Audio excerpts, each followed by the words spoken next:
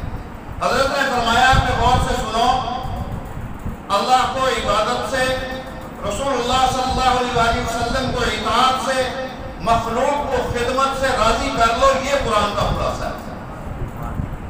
آپ پورے قرآن میں آپ جو ہے دیکھیں، قرآن کو پڑھیں، قرآن کا ترجمہ پڑھیں، تفسیر پڑھیں، آپ کو اللہ کی عبادت، اللہ کی توحید اور اللہ کی اس کے بعد اللہ کی عبادت اور اسی میں اللہ کی خوشنودی آپ کو نظر آئے گی۔ اللہ وحدہ لا شریک ہے اور اس کی عبادت کرے گا انسان تو اللہ راضی ہو جائے گا، محمد رسول اللہ صلی اللہ علیہ وسلم کی اطاعت کرے گا وہ راضی ہو جائیں گے، مخلوق کی خدمت کرے گا مخلوق راضی ہو جائے گا۔ وبالوالدین احسانا، اپنے والدین کے ساتھ احسان کرو، یہاں سے مخلوق کی خدمت شروع ہو جاتی ہے۔ یتیموں کا خیال کرو، قرابت داروں کا خیال کرو، مساکین کی خدمت کرو، یہ مخلوق کی خدمت کا دروازہ ہے، یہاں سے کھلتا ہے۔ کسی کو تعلیم دے دو، کسی کو قرآن پڑھا دو، کسی کو ترجمہ پڑھا دو، کسی کی نماز درست کروا دو، کسی کو کھانا کھلا دو، کسی کو کپڑے لے کے دے دو، کسی کو دوائی لے کے دے دو، یہ ساری مخلوق کی خدمت ہے۔ اور آپ قرآن پاک کو 3 حصوں میں تقسیم کر سکتے ہیں، ذرا تھوڑی سی وضاحت، یعنی حضرت لاہوری رحمۃ اللہ علیہ کے یہ جو جملے ہیں ان کی تھوڑی سی وضاحت کہ قرآن پاک کو آپ 3 حصوں میں تقسیم کر سکتے ہیں۔ 1/3 تقریباً یعنی 10 پارے عقائد پر مشتمل ہیں، اور قرآن پاک کے 10 پارے تقریباً 1/3 عبادات پر مشتمل ہیں، اور قرآن پاک کے 1/3 یعنی تقریباً 10 پارے قصص و واقعات پر مشتمل ہیں کہ 10 پاروں میں جو ہے عقائد ہے، اللہ وحدہ لا شریک ہے، اللہ نے ہمیں پیدا کیا، رزق وہی دیتا ہے، ہمارے مشکل کشائی وہی کرتا ہے، بیٹے دینے والا وہ ہے۔ بیٹا مولانا عبید اللہ صاحب حٹی صاحب بیان کر رہے تھے کہ اللہ کی توفیق سے ہی انسان کو سب کچھ ہوتا ہے، ورنہ انسان کے اختیار میں کچھ نہیں۔ تو اللہ تعالیٰ یہ بتلاتے ہیں کہ دیکھو بارش کون برسا رہا ہے، اللہ برسا رہا ہے۔ کہاں سمندروں سے پانی اٹھایا، سمندر کا پانی کڑوا، اس کو سورج کی روشنی سے، سورج کی تپش میں اس کو فلٹر کیا، وہ پانی میٹھا ہوا اور صاف ہو گیا۔ سمندر سے اٹھا ہوا پانی پھر بادلوں کے سپرد کر دیا، جہاں ہم نہیں لے جا سکتے تھے اللہ نے بادلوں کو کہا وہاں لے جا کے برسا دو۔ کوئی پہاڑ پہ برسا، کوئی کسی جگہ برسا، پہاڑوں پہ برسنے والا بعض دفعہ وہ سٹور ہونے کے لیے برف بن گیا اور پھر آہستہ آہستہ پگھلتا رہا اور ندی نالوں میں جا کے وہ پانی جو ہے گرا۔ پھر اس پانی کو خراب ہونے کا خدشہ تھا، اللہ نے زمین کے سپرد کر دیا، جہاں ہم وہ پانی نہیں لے جا سکتے تھے اللہ تعالیٰ نے زمین کو حکم دیا کہ جو بادل وہ کشمیر کے پہاڑوں پہ برسا ہے یا جیلم کی سرزمین پہ برسا ہے، اس کو دور دراز علاقے تک پہنچانے کا کام اللہ نے زمین کے سپرد کر دیا۔ کتنی بڑی بہترین پائپ لائن ہے، زمین کے ذریعے سے پانی پہنچا۔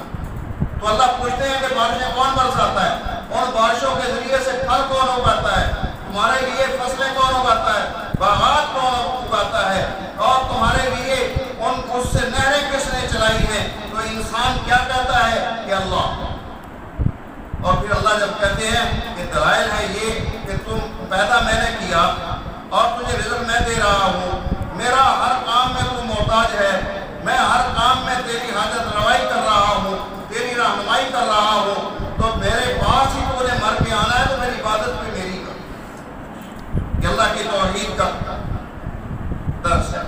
اس کے بعد نبوت، اور سب نبیوں کی نبوت کا اللہ نے تذکرہ کیا، سب نبیوں کو برحق نبی مانے اور حضرت محمد رسول اللہ صلی اللہ علیہ وسلم کو اللہ کا آخری نبی مانے اور خاتم الانبیاء ہیں آپ کے بعد کوئی نبی نہیں، آپ کے بعد نہ ذلی نبی، نہ بروزی نبی، نہ امتی نبی، نہ مستقل نبی، نہ غیر مستقل نبی، کسی قسم کی کوئی نبوت باقی نہیں ہے۔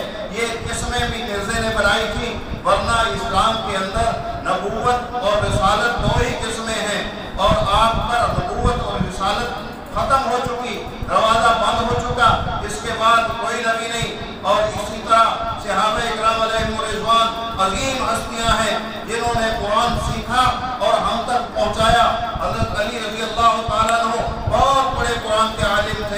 قرآن پاک کے ناسخ منسوخ قرآن کی آیات کے شان نزول کو اتنا جاننے والے تھے کہ ایک دفعہ آپ نے مسجد نبوی میں بیٹھے ہوئے یہ دعویٰ فرمایا، کہا کہ یہ مسجد کے اندر جتنے لوگ موجود ہیں سب سے زیادہ قرآن جاننے والا میں۔ حضرت عمر رضی اللہ تعالیٰ عنہ نے پھر اس پر دلیل پوچھی، انہوں نے 17 بدری صحابہ اپنی گواہی کے طور پہ پیش کیے کہ حضرت علی رضی اللہ تعالیٰ عنہ رسول اللہ صلی اللہ علیہ وسلم کی خدمت ہم سے زیادہ رہا کرتے تھے، قرآن پاک کی آیات کا شان نزول ان کو زیادہ معلوم ہے۔ واقعتاً قرآن پاک کا اس وقت جو موجود تھے مسجد نبوی میں ان سے زیادہ علم رکھنے والے۔ یہ بات ذہن میں رکھیں کہ جو حضرت ابوبکر صدیق رضی اللہ تعالیٰ عنہ، فاروق اعظم رضی اللہ تعالیٰ عنہ ہیں، یہ امت کے سب سے بڑے عالم تھے قرآن پاک کا علم ان دو شخصوں سے زیادہ کسی کے پاس نہیں، باقی اپنے درجے میں ان کے بعد ہیں۔ عبداللہ ابن مسعود رضی اللہ تعالیٰ عنہ جن کو فقیہ امت کہا جاتا ہے اور جن کے بارے میں حضرت عمر رضی اللہ تعالیٰ نے فرمایا تھا، اے کوفے والوں میں تمہیں یہ ایک آدمی دے رہا ہوں، یہ ایک آدمی عام نہیں ہے، یہ میرے ایسے سمجھے کہ جگر کا ٹکڑا ہے جو میں کاٹ کے آپ کو دے رہا ہوں۔ حضرت عمر رضی اللہ تعالیٰ نے قرآن کی خدمت کے لیے ایک کمیٹی بنائی ہوئی تھی جو قرآن کے مسائل کو لوگوں کو بتلایا کرتے تھے، اور وہ 6 افراد پر مشتمل تھی، اور 6 افراد بڑے بڑے جلیل صحابہ تھے۔ حضرت علی رضی اللہ تعالیٰ عنہ تھے، عبداللہ ابن زبیر تھے، عبداللہ ابن عباس تھے، اور عبداللہ ابن عمر رضی اللہ تعالیٰ عنہ تھے، ابی ابن کعب رضی اللہ تعالیٰ عنہ تھے، اور اسی طرح یہ صحابہ کی ایک 6 آدمیوں کی جماعت تھی جو مسجد نبوی میں موجود رہا کرتی تھی، لوگوں کے قرآن کی روشنی میں مسائل حل کرتے، اور کسی مسئلے پہ آ کے بات اٹک جاتی، مسئلہ حل نہ ہوتا، بات سمجھ نہ آتی، اور کسی کی سمجھ میں بھی نہ آتی، تو پھر حضرت عبداللہ ابن زبیر رضی اللہ تعالیٰ عنہ حاضر خدمت ہوتے حضرت عائشہ رضی اللہ تعالیٰ عنہ، یہ خالہ تھی ان کی عبداللہ ابن زبیر رضی اللہ تعالیٰ عنہ، اسماء بنت ابو بکر رضی اللہ تعالیٰ عنہ کے بیٹے ہیں عبداللہ ابن زبیر رضی اللہ تعالیٰ عنہ، میری اپنے خالہ کے پاس جاتے اور ان سے پوچھتے یہ مسئلہ ہے قرآن حدیث کی روشنی میں ہماری سمجھ میں نہیں آ رہا، آپ ارشاد فرمائیں۔ تو صحابہ کی سب سے بڑی جو فقیہ تھی صحابہ میں حضرت عائشہ رضی اللہ تعالیٰ عنہ، وہ اس مسئلے کا حل بتاتی، اس لیے کہ بہت سی روایات ایسی تھی جو صرف حضور علیہ السلام نے گھر میں ارشاد فرمائی، باہر کسی کو ان کا پتہ نہیں تھا، اور بہت سے علوم ایسے تھے جو عورتوں سے متعلق تھے، وہ حضرت عائشہ رضی اللہ تعالیٰ عنہ سے ہی وہ منقول ہوئے، اور حضرت عائشہ رضی اللہ تعالیٰ عنہ تقریباً حضور علیہ السلام کے بعد 19 صدی زندہ رہی ہیں۔ نبی علیہ السلام نے یہ چھوٹی عمر میں شادی کی حضرت عائشہ رضی اللہ تعالیٰ عنہ سے، اس کا یہ بھی سبب تھا، اللہ کا حکم تھا، اور اللہ تعالیٰ نے عالم اسباب میں قرآن پاک اور حدیث پاک اور اسلام کی تعلیمات کو 19 صدی تک پہنچانے کا اللہ نے انتظام فرمایا۔ پھر آگے بڑے بڑے علماء پیدا ہو گئے، عبداللہ ابن مسعود رضی اللہ تعالیٰ عنہ جب کوفہ میں آئے ہیں تو کوفے کو انہوں نے علم سے بھر دیا۔ حضرت انس بن مالک رضی اللہ تعالیٰ عنہ کوفے میں آئے اور انہوں نے کوفے میں علوم کے وہ سرچشمے چھوڑے کہ کوفہ جو ہے علوم کا ایک سمندر بن گیا۔ تو میرے دوستو بات ذرا لمبی ہو گئی، تو اللہ تعالیٰ ہمیں عمل کی توفیق عطا فرمائے۔ تو قرآن کریم کا خلاصہ 3 چیزوں میں اللہ کی عبادت، رسول اللہ صلی اللہ علیہ وسلم کے ساتھ مخلوق کی خدمت، اور قرآن پاک میں عقائد کے باب پر تقریباً 10 پارے ہیں، توحید، رسالت، قیامت اور عظمت صحابہ، اور اس کے بعد قرآن پاک کے 10 پارے یہ عبادات پر مشتمل ہیں، نماز، روزہ، حج، زکوٰۃ، سچائی، سود سے بچنا، حرام سے بچنا، جھوٹ سے بچنا، غیبت سے بچنا، یہ تمام چیزیں 5 وقت کی نماز، صرف نماز جو ہے رمضان میں فرض نہیں، پورا سال 12 مہینے نماز فرض ہے، باقی 11 مہینے کی نماز اسی طرح فرض ہے جس طرح رمضان میں فرض ہے۔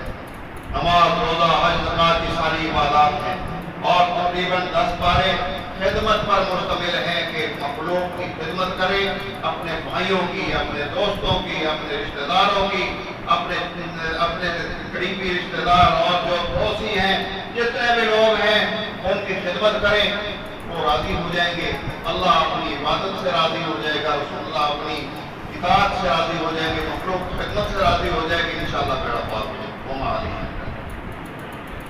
دوشی پڑھ رہے ہیں اللہم صلی علی سیدنا مولانا محمد وعلی آل سیدنا مولانا محمد وبارک وسلم علیہ ربنا آتنا فی الدنیا حسنۃ وفی الآخرۃ حسنۃ وقنا عذاب النار ربنا لا تزغ قلوبنا بعد إذ هديتنا وهب لنا من لدنک رحمۃ إنک أنت الوهاب۔ یا اللہ جو کچھ عرض کیا گیا اس پر عمل کرنے کی توفیق عطا فرما۔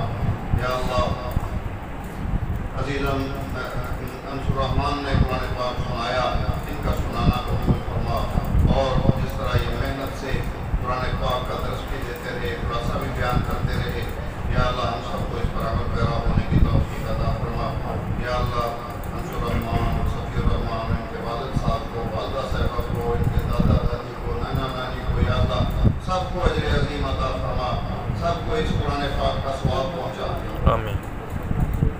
جن احباب نے اس مسجد کو بنایا ہے اور مسجد کی تعمیر میں اور مسجد کی یہ تزئین اور خوبصورتی اور مسجد کی ترقی میں جو بھی احباب جو ہے حصہ لیتے ہیں، یا اللہ ان کو اجر عظیم عطا فرما۔ جیسا کہ حدیث میں آیا ہے کہ جو مسجد میں ایک اینٹ بھی لگائے گا تو جنت میں اس کے لیے محل بنے گا، اور جن احباب نے جنہوں نے یہ جگہ دی، جنہوں نے ایک مسجد بنوائی اور اس کی تعمیر اور اس کی ترقی میں اور اس کے آبادی میں جو حصے دار ہیں، یا اللہ سب کو اجر عظیم عطا فرما۔ ان کے جو احباب دنیا سے جا چکے ہیں، یا اللہ ان کو اس کا اجر عظیم عطا فرما۔ یا اللہ اس مسجد کا سایہ ان لوگوں کو جنہوں نے مسجد بنوائی اور جو نمازی ہیں اور ہم سب کو قیامت کے دن اس مسجد کا سایہ نصیب فرمانا۔ دیگر مساجد جن کے ساتھ ہمارا تعلق ہے، یا اللہ ان مساجد کا سایہ ہمیں قیامت کے دن نصیب فرمانا۔ یا اللہ قرآن پاک کے حافظ قاری جنہوں نے بھی قرآن جہاں پہ ہی سنایا ہے، اپنی بارگاہ میں قبول فرما، ان کی دعاؤں میں پوری امت کو شامل فرما۔ یا اللہ جن مدارس سے یہ الفاظ اور قرآن نکلتے ہیں، یا اللہ ان مدارس کی دن دگنی رات چگنی ترقی عطا فرما۔ یا اللہ غیب سے ان کی مدد فرما۔ اس وقت بہت سی رکاوٹیں آ رہی ہیں راستے میں اور وسائل کی کمیاں پیش ہو رہی ہیں، طرح طرح کے مسائل دینی مدارس کے لیے اور مساجد کے لیے آ رہے ہیں۔ یا اللہ ان مشکلات کو تو اپنی رحمت سے آسان فرما۔ یا اللہ جو بھی دین کے راستے میں رکاوٹ بنتا ہے اسے ہدایت نصیب فرما۔ یا اللہ اگر اس کی قسمت پہ ہدایت نہیں ہے تو تو اس کے ساتھ اپنی طرف سے معاملہ فرما۔ یا اللہ قرآن کے قاری جو قرآن پڑھ رہے ہیں، حفظ کر رہے ہیں، یاد کر رہے ہیں، جو دینی مدارس میں پڑھ رہے ہیں، یا اللہ ان کی دعاؤں میں پوری امت کو شامل فرما۔